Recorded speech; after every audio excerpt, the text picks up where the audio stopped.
말씀입니다. 말씀 제목은 신앙인의 감사라는 말씀 제목으로 은혜를 나누도록 하겠습니다. 미국에서 추수감사절은 처음 청교도인들이 미국으로 이주하여서 왔을 때 그들의 삶을 도와준 그 인디안들과 같이 옥수수를 풍성하게 거두고 또 그것을 계기로 새로운 기반을 속에서 정착을 잘 할 수 있게 된 것을 하나님께 감사드리고 또 그것에 대해서 하나님께 예배드리고자 하여서 1621년에 3일 동안 추수감사하는 그러한 축제를 올렸다고 합니다. 이때 청교도들은 자신들에게 농사를 가르쳐준 그 인디안들을 초청을 하고 또 추수한 곡식과 과일과 그때 당시에 사냥하러 나갔다가 잡아온 칠면조 터키를 가지고 축제를 하면서 하나님께 감사의 예배를 드린 것, 이것이 최초의 미국에서의 추수감사절이었다고 합니다. 그것이 지금 우리에게 내려와서 저희들이 11월 셋째 주일마다 이렇게 주님께 추수감사 예배를 드리게 된 것이었습니다. 지금 우리에게 감사라고 하는 단어는 생소한 단어가 아닙니다. 자주 듣는 말이고 자주 듣는 단어인 것입니다. 그런데 우리의 삶에 있어서 실상 감사가 사라진 그러한 때가 아닌지 하는 그러한 생각이 들 때가 있습니다. 그래서 오늘은 추수감사 예배를 드리면서 성경을 통하여서 신앙인들은 어떻게 해야 하는지, 신앙인들이 드려야 하는 감사가 무엇인지를 알아보면서 은혜를 나누길 원합니다. 오늘 말씀에 보면은요, 하박국 선지자는 어떠한 모습으로 하나님께 감사를 드리고 있습니까? 그 당시 상황에서는요, 하나님께 감사를 도저히 드릴 수 없는 그러한 상황이었습니다. 당시에 바벨론 제국이 유대를 침략하는 그러한 상황이었습니다. 바벨론의 침략으로부터 유대가 멸망당할 거라는 그러한 공포와 두려운 상황 속에도 불구하고 하박국 선지자는 온전히 감사하고 있었습니다. 오늘 본문 말씀을 보면은요, 신앙인의 참 감사가 무엇인지 역력히 보여주는 감동적인 내용입니다. 이에 비해서 우리들은 어떻습니까? 우리의 신앙 체질은 너무나도 허약하고 미약하고 미숙한 것임을 알 수가 있습니다. 우선 뜨거운 감사가 없습니다. 행여 감사할지라도 너무 감정적이고 조건적입니다. 그런데 하박국 선지자는 고난과 두려움 속에서도 하나님께 감사하며 찬양하고 있습니다. 오늘 그래서 말씀을 세 가지로 나누어서 은혜를 받겠습니다. 첫 번째는 환난 가운데 드리는 감사, 두 번째는 없음에도 드리는 감사, 세 번째는 하나님의 구원에 감사, 이렇게 나누어서 저희들이 생각을 하도록 해보겠습니다. 오늘 본문 하박국 3장 16절에는 내가 들었으므로 내 청자가 흔들렸고 그 목소리로 말미암아 내 입술이 떨렸도다. 우리가 우리를 치러 올라오는 환난 날을 내가 기다림으로 썩이는 것이 내 뼈에 들어왔으며 내 몸은 내 처소에서 떨리는도다. 하박국 선지자가 여호와로 말미암아 즐거워하겠다고 헌신한 그 상황은 그가 환난 날을 기다리고 있었던 그러한 상황이었습니다. 그러면 그 환난 날은 무엇이었습니까? 한마디로 말하면 하나님께서 바벨론 사람들을 일으켜서 유다 백성을 멸망시키고 심판하고 징계하겠다는 그러한 날입니다. 다가올 환난이 얼마나 두렵고 무섭고 떨렸으면요, 창자가 다 흔들리고 창자 이 내장기관이 흔들리는 겁니다. 벌벌벌벌 떨려서 몸을 간수할 수가 없는 상황입니다. 입술이 떨리는 것입니다. 막 더더더더더 그냥 입술이 부딪히고 어쩔 수 없이 무서운 그런 상황입니다. 그리고 뼈가 썩는 그러한 고통, 내 몸에 척도가 떨린다고 고백을 했겠습니까? 그러나 하박국 선지자는 그러한 환란을 눈앞에 두고도 감사와 찬양을 하나님께 돌리고 있음을 우리는 볼 수가 있습니다. 환란 가운데 드리는 감사, 찬양, 이것이야말로 온전한 감사가 아니겠습니까? 감사라는 단어는 성경 여러 군데에서 찾아볼 수가 있습니다. 그런데 그 감사가 나오는 그 성경 구절을 보면은요, 모두가 다 주님의 은혜에 감사하고 있는 것입니다. 인간적으로는 기복시장을 빌어서 그 복을 빌어 그 복을 받으면 감사하는 것이 당연하다고 할 것입니다. 그렇지만은 믿음의 선지들은 복을 받지 않아도 심지어는 고통 속에서도 감사했던 것을 우리는 찾아볼 수가 있습니다.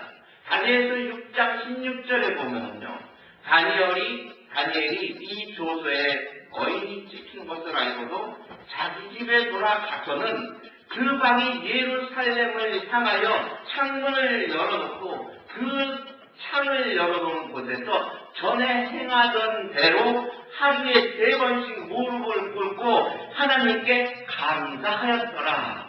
이렇게 나와 있습니다. 아니, 자기가 하나님께 기도하면 뻔히 죽을 것을 알면서도 가장 먼저 다니엘이 알았어요. 그 조서가 어떠한 조서인지 알았던 것입니다. 그런데도 불구하고 죽음 앞에서도 하나님께 예배를 드리면서 감사하였다고 하였던 것입니다.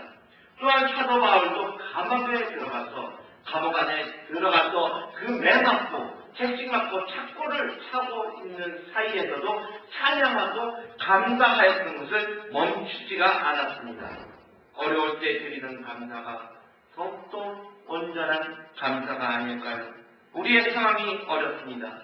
지금 우리가 살고 있는 미국은 신앙을 위협받고 있습니다. 그 신앙의 위협을 받는 것이 정말로 우리가 신앙을 잃어버린다고 해도 과언이 아닐 정도로 어디 가서 공공장소에서 기도한다고 하면요, 그 옛날에는, 그전에는, 아니 몇 년 전만 해도 다 그것이 올바르게 인정이 되었었는데 그렇지가 않고 지금은 공공장소에서, 학교에서 기도하려고 해도 그것을 허용치가 않는 그러한 세대가 되었던 것입니다. 우리가 기도해야 될 것은 우리의 자녀들의 때에는 핍박받지 않고 예수님을 믿을 수 있는 신앙생활을 할 수 있도록 우리가 하나님께 기도해야 합니다. 성경 속에서도 항상 믿는 자들은 핍박을 받았지만은 그 핍박을 받는 도중에서도 끝없이 복음은 세계 끝까지 퍼져나가는 것을 우리는 알 수가 있습니다. 미국이 청교도들의 신앙으로 세워진 나라인데 그 나라가 400년 세월이 지나는 동안에 마치 이스라엘의 이방신들이 들어와서 하나님께 예배하는 것을 멈추고 이방신에게 절하고 예배하고 하는 그러한 모습을 보는 것과 같은 그러한 때가 되었다는 것을 제 눈에는 보이는데 그것이 저만의 생각일까요? 하나님의 징계가 임하기 전에 돌아서야 하는 상황이 바로 지금의 상황입니다. 그럴 때 하나님의 회복하심이 이루어지고 어려움이 기쁨으로 바뀌는 역사가 일어날 것입니다. 찬송가 455장 가사 내용을 한번 보도록 하겠습니다. 제가 읽어드리겠습니다. 주 안에 있는 나에게 딴 근심 있으랴. 십자가 밑에 나아가 내 힘을 풀었네. 그 두려움이 변하여 내 기도 되었고 전날의 한숨 변하여 내 노래 되었네. 내 주는 자비하셔서 늘 함께 계시고 내 궁핍함을 아시고 늘 채워주시네. 내 주와 맺은 언약은 영불변하시니 그 나라 가기까지는 늘 보호하시네. 주 안에 있는 나에게 딴 근심이 있으랴. 십자가 밑에 나가 내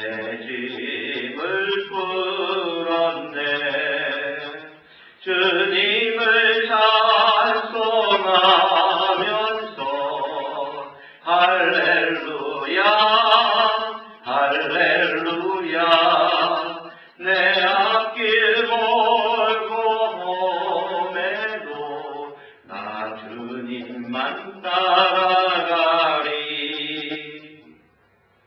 가사의 내용은 내 앞길이 멀고 험해도 한숨이 나와도 궁핍하고 어려워도 주님만 따라가겠다고 고백을 합니다. 이 찬송을 작사한 그 희윗이라는 여사는 청소년 선도를 하러 나갔습니다. 복음을 전파하러 거리 전도를 하러 나갔어요. 그런데 그 청소년 중에 하나를 전도를 하는데 그 청소년이 이 희윗 여사의 등을 지붕을 넘는 그 스레트 있지 않습니까? 그걸 내리쳤어요. 그래서 전도하러 나갔다가 그 등을 다침으로 말미암아 병상에 누워있는데 꼼짝도 못하고 누워있었고요. 그 꼼짝하지도 못하고 누워있는 그 상황을 희윈 여사는 정말 절망 속에서 하나님을 원망하고, 하나님, 내가 주님의 일을 한다고 나갔는데 왜 나를 이렇게 고통을 주셨나요? 하고 원망하고 다시 한번 자신을 돌아보면서 내가 바로 믿었나? 내가 바로 이것이 하나님의 믿는 것을 행하는 다른 행위일까라고 생각을 했다고 합니다. 그런데 어느 날 그 방에 병실에 흑인 청소부가 들어왔습니다.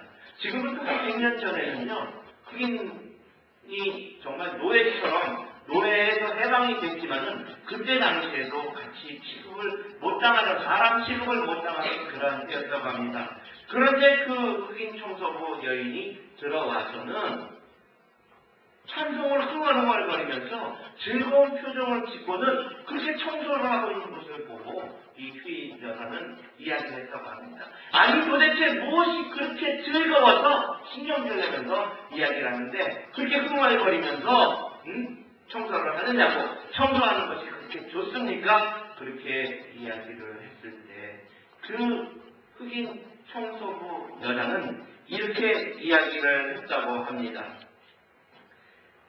내가 하나님 앞에서 어려움을 찬송으로 할 수 있는 그것이 너무나 감사해서 내가 이렇게 청소를 하면서 하나님께 찬송을 올리는 것입니다. 그 찬송을 할 때마다 내 마음이 평안해지고 나는 하나님 앞에서 정말로 선택받은 백성이라는 것을 알았습니다. 그 이야기를 듣고 이 희윈 여사는 자신을 다시 한번 생각하면서 하나님 앞에서 회개를 했다고 합니다. 내가 이렇게 어렵다는 것을 나는 원망만 하고 있었는데 저 흑인 청소부는 어려운 상황 속에서도 저렇게 감사하는 것을 보니까 나는 정말로 아직도 부족하구나. 하나님 나의 죄를 용서하여 주시옵소서 회개하고는 하나님께 기도하니까 그 다음에 몸이 회복이 되었다고 합니다. 그러고 나서 이 희윈 여사는 다시 청소년 사역에 나섰고요. 평생을 청소년들을 선도하여서 주님 앞으로 나오도록 하는 일에 열심을 다하였고 많은 청소년들이 그 희윈 여사로 인해서 돌아왔다는 그러한 얘기를 들었습니다. 우리의 생각이 얼마나 하나님께로 갔느냐에 따라서 우리는 원망을 할 수도 있고 감사도 할 수 있게 되는 것입니다. 하나님께서는 우리를 시험하시는 게 아니라 다만 우리의 욕심 때문에 우리가 시험을 받게 되는 것입니다. 우리는 환난과 어려움 가운데서도 찬양과 감사를 올리는 우리 신앙인들, 성도님들의 가정이 되시기를 주님의 이름으로 축원합니다. 두 번째는 없음에도 드리는 감사에 대해서 한번 알아보겠습니다. 본문 17절 말씀에는 비록 무화과 나무가 무성하지 못하고 포도나무에 열매가 없고 감람나무에 소출이 없으며 밭에 식물이 없으며 우리의 양이 없으며 외양간에 소가 없을지라도 라고 말씀하고 있습니다. 이것은 아무것도 없다는 이야기입니다. 저는 어렸을 때 이 성경 말씀을 가지고 어린이 찬송가를 지었던 것을 기억을 하고 있었습니다. 그런데 그때는 아무런 의미도 모르고 저는 그 찬송을 불렀던 것이 생각이 납니다. 무화과 나뭇잎이 마르고 포도 열매가 없어도 감람나무 열매 없어도 논밭에 식물이 없어도 이런 찬송을 때는 그냥 무심코 부르고 지나갔는데요. 그것이 지금 와서 생각해보면 얼마나 부끄럽고 창피했던 일인지 지금도 이 찬송 부르면서 화끈화끈거립니다. 아무 의미도 모르고 제가 그 찬송을 불렀던 것을 보니까는 그 찬송이 저는 신나는 찬송인 줄 알았어요. 그런데 그 찬송의 내용을 보니까 먹을 것도 양식도 없고 사업장도 모든 것이 다 망하여서 정말로 인생으로 말하면 철저하게 부서진, 지금으로 말하면 뱅크럽시한 그런 인생인데도 하나님께 감사하였다는 것입니다. 감사하였다는 것. 예? 정말 희망이 보이지 않는 속에서도 감사하였다는 그러한 찬송의 내용이었고, 그러한 성경 말씀의 하박국 선지자의 감사의 내용이었던 것입니다. 성공하고 풍성한 가운데서는 하나님께 감사하는 것이 쉽습니다. 그렇지만 아무것도 없는 고난 속에서, 환난 속에서 감사할 수 있다는 것은 정말로 바른 신앙인이 아니면 할 수 없는 것을 우리는 알아야 하는 겁니다. 즉 아무것도 없을 때 드리는 감사가 진정한 감사인 것입니다. 누가복음 17장 11절 이하에 보면요, 문둥병자들이 예수님으로 인해서 예수님의 은혜로 말미암아 10명이 문둥병을 고침을 받은 사건이 나옵니다. 그런데 그 10명이 다 고침을 받았는데요, 그 10명 중에서 한 사람만 와서 예수의 발 아래 엎드려 살해하니 하는 말이 나옵니다. 구절이 나옵니다. 그런데 그 살해한다는 그 문둥병 환자가 어떻게 살해를 했을까요? 금은부화를 가지고 와서, 예? 아주 좋은 음식을 가져와서, 아니면 더 좋은 것을 가져와서, 아주 비싼 향료를 가져와서 예수님께 살해를 했을까요? 아니죠. 문둥병자들은 그 성 안에 들어가고 살지도 못하는 것이기 때문에 겨우겨우 얻어먹고 사는 것입니다. 그런데 눈물과 진심으로 살해한 것이었을 것입니다. 비록 가진 것은 없지만 마음으로, 진정한 마음으로 예수님께 나의 문둥병을 고쳐주셔서 감사합니다. 바로 그 감사가 온전한 감사입니다. 성도 여러분, 우리는 하나님께서 내려주시는 풍성한 축복 속에서 즐거운 마음으로 하나님께 헌신할 수가 있습니다. 그러나 우리 성도님들도 제가 과연 욥기에 나오는 욥의 고난을 받는 그 상황이 되었을 때, 하나님께서 허락하시는 재앙이 우리들에게 다가왔을 때, 물질도 다 잃고 자녀도 다 잃고 부인도 도망가고 없어졌을 때, 하박국 선지자처럼 나는 여호와로 말미암아 즐거워하겠습니다 라고 하나님께 헌신할 자신이 있습니까? 우리는 너무나도 지나치게 하나님의 축복으로 인하여 즐거워하는 것에 익숙해져 있는 것 같습니다. 그러다 보니 우리는 하나님께서 우리 인생의 여정에 있어서 허락하는 역경이나 위기 가운데서도 주님 안에서 기뻐하지 못하고 원망할 때가 너무나 많습니다. 저는 그 원인이 적어도 한두 가지가 우리에게 있다라고 생각을 합니다. 그 첫 번째 원인은 우리가 내 뜻을 내려놓고 주님의 뜻만이 간절히 이루어지기를 원하는 그러한 상황이 우리가 아니라는 것입니다. 우리의 태도가 그러한 태도가 아니라는 것이에요. 아까도 말씀드렸지만 빌립보서 1장 18절에 보면은 사도 바울이 감옥에 갇혀 있으면서도 그는 기뻐했습니다. 왜? 복음이 전파되는 것을 알았기 때문에 그는 기뻐하였던 것입니다.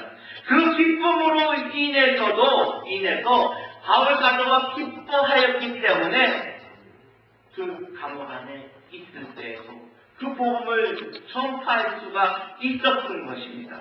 하나님의 뜻이, 하나님의 능력이 그렇게 위대한 것입니다. 우리는 아무리 힘들고 어려운 고통스러운 상황에 처해 있을지라도 그 상황을 통해서라도 주님의 선하시고 기뻐하시고 반드시 이루어질 수가 있다면은 우리는 바울 사도처럼 기뻐하고 또 끝없이 기뻐하는 믿음을 가진 성도님들이 되어야 하는 것입니다. 둘째로 우리가 하나님께 우리 인생의 여정에서 허락하시는 역경이나 위기 가운데서도 우리는 주님의 안에서 기뻐하지 못하는 것을 볼 수가 있습니다. 그러한 그 원인은 하나님이 하나님 되신 것을 우리가 생각하지 않기 때문에 그렇습니다.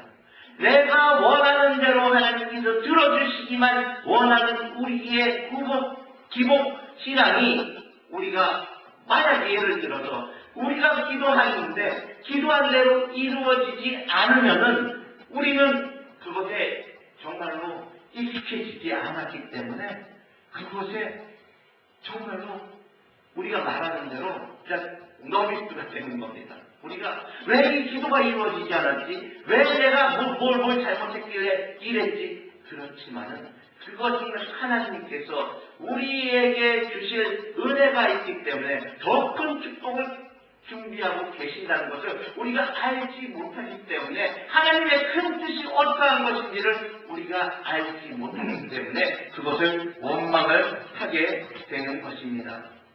우리는 익숙하지 않은 그러한 상황 속에서도 우리는 기뻐하면서 하나님께 감사를 해야만 하는 것입니다. 우리의 신앙생활이 우리의 신앙인으로서의 생활이 하나님의 제자된 사람으로서 하나님의 아들, 딸 된 사람으로서 온전한 믿음을 가지고 있다고 하면은 어떠한 상황에 처했을 때라도 우리의 초점을 하나님이 살아계심에 맞추고 그 존재하심에 맞추어서 우리는 나아가야 될 것입니다. 하나님의 영광만을 위해서 살아가며 하나님께 감사드리며 환난과 핍박 당하는 중에서 하나님으로 인하여 우리는 기뻐해야 하는 것입니다. 스데반 사도가 돌에 맞아서 죽을 때 그 얼굴의 모습이 마치 천사의 얼굴과 같이 환하여서 기쁨에 찬 모습으로 하나님 아버지 앞에 갈 때 그가 죽었다고 안 하고 그가 잔다라고 이야기하는 것입니다. 얼굴이 얼마나 평안하였으면 그 돌 맞아서 죽는 그 고통을 죽었다고 안 하고 잔다라고 표현을 했겠습니까? 하나님 앞에 올라간 그 스데반 선지자의 믿음의 모습처럼 우리는 기뻐하면서 어떤 일이 있어도 우리는 하나님 아버지 앞에 나가야 되는 것입니다. 우리는 예수 그리스도의 고난과 십자가에서 돌아가심을 우리는 생각해야 합니다. 예수님과 같이 죽었던 그 옆에 있던 강도는 예수님의 말씀에 의지하여서 제가 오늘 주님을 믿습니다.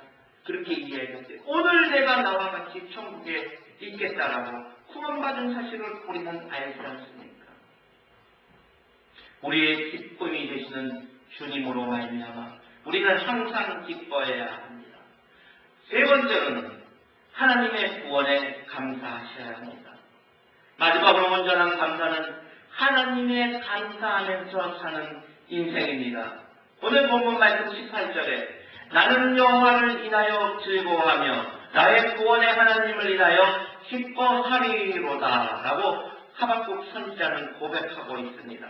하나님께서 바벨론 사람들을 일으켜서 유대 민족을 심판하는 환난 날을 잠잠히 기다리고 있던 하박국 선지자는 그 상황에서도 하나님으로 말미암아 즐거워할 수 있었던 그 이유는 하나님께서 나의 구원의 하나님이 되었다는 것을 믿었기 때문입니다. 그 구원의 하나님께서 유대 백성을 징계하시는 데 도구로 사용한 바벨론을 심판하실 때 마치 출애굽 당시에 홍해 앞에 섰을 때 바로 왕과 애국 군대를 하나님께서 직접 심판하셨던 것을 우리는 알 수 있습니다.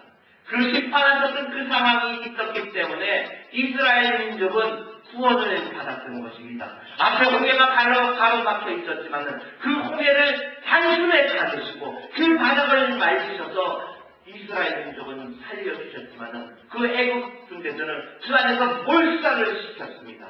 그 홍해 바다가 지금같이 얕은 그런 시냇 물이 아니라 어마어마하게 깊었던 바다에 큰 것을 믿으셔야 하는 것입니다.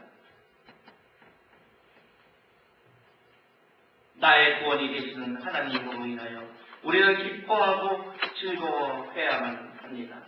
성도 여러분, 우리의 구원의 하나님께서 장차 바벨론과 같은 사람을 심판하실 때 하나님의 백성인 우리 성도님들과 우리 교회를 주님께서는 구원해 주실 것입니다. 그러므로 우리 백성들은, 하나님의 백성된 우리들은 하나님의 천국 보좌에 올라가 앉을 것을 기뻐하면서 하나님의 구원에 대해서 우리는 감사해야만 하는 것입니다. 현실은 두려움과 무서움이지만 그래도 해가 지면은 어두움이 밀려가듯이 복음의 우리 사도된 자로서 빛과 소금의 역할을 하는 성도님들이 감사함으로써 신앙생활을 올바로 하시는 귀한 성도님들이 되셔야 하는 것입니다. 사망의 음침한 골짜기를 다닐지라도 주와 함께하는 두려움이 없는 것입니다. 다시 한번 우리의 눈을 들어서 주님을 바라보면서 주님의 영광을 바라보면서 나의 힘이 되신 여호와를, 나의 구원 되신 하나님 아버지를 바라보면서 온전히 우리가 하나님께 감사하는 우리 성도님들 되시기를 소원합니다. 또한 하박국 선지자가 하나님으로 말미암아 기뻐하는 이유는 하나님은 나의 힘이시기 때문입니다.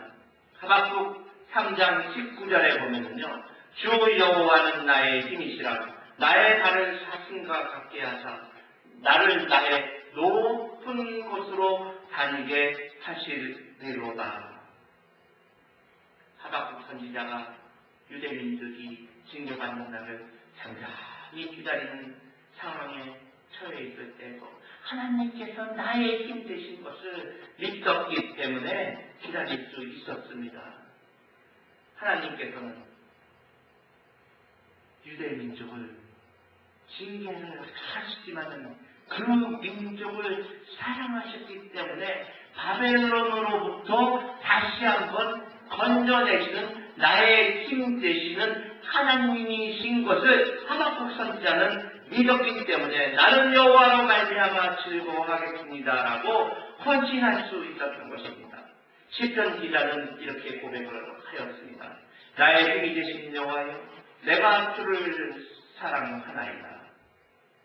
나의 힘 되신 여호와께서 사도 바울에게도 말씀하셨던 말씀이 또한 생각납니다. 내 은혜가 내게 독하도다. 이는 내 능력이 약한 데도 온전하여졌음이라 하시니라. 그러므로 바울은 이렇게 고백하였습니다. 그러므로 도리어 크게 기뻐함으로 나의 여러 약한 것들에 대하여 자랑하리니 이는 그리스도의 능력이 내게 머물려 하려 함이라. 그러므로 내가 그리스도를 위하여 약한 것들과 능력과 궁핍과 박해와 번거를 기뻐하노니 이는 내가 약한 그때 강함이라. 아니 약한 그때 강함이라 라고 하나님께 말을 하는 것입니다. 복음성가 우리 여러분 아시죠? 나의 힘이 되신 여호와여, 나의 힘이 되신 여호와여, 내가 주님을 사랑합니다. 주는 나의 반석이시며 나의 요새시라. 주는 나를 건지시는 나의 주, 나의 하나님, 나의 피할 바이시오, 나의 방패시라. 나의 하나님, 나의 하나님, 나의 구원의 뿌리시오, 나의 산성이라. 나의 하나님, 나의 하나님, 그는 나의 여호와, 나의 구세주, 나의 힘이 되신 여호와여. 그렇습니다. 나의 힘이 되신 여호와여, 나의 주, 나의 하나님 하면서 우리가 주님 앞에 나갈 때 하나님 아버지께서는 우리에게 힘 주시고 능력 주시고 나를 사랑하여서 주님 앞으로 더욱더 인도하여 주신 것을 믿으시길 바랍니다. 이제 말씀을 맺고자 합니다. 그리스도인들은 환난 중에서도 즐거워할 수 있어야 하면서 가장 나쁜 상황 속에서도 승리할 수 있어야 합니다.